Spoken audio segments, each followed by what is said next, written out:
The heating, ventilation and air conditioning system (HVAC system) of a building consumes heavy amount of energy.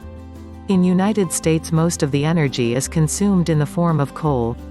Coal protects most American homes from acid rain, smog and several other negative things. However, there's also a darker side of the picture. Coal also contributes a lot to global warming. Surface mining of coal and mountaintop removal are destroying some of the most important biological ecosystems from the world. Investing in latest systems can help in minimizing these negative impacts of coal. By replacing our old HVAC system we can yield operating costs. According to EPA, replacing less efficient systems helps in cutting the energy costs by 20%.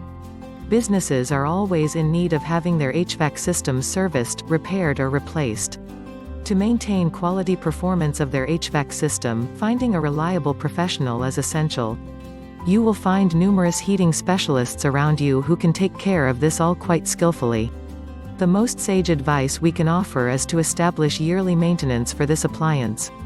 Call now, 604-872-4946.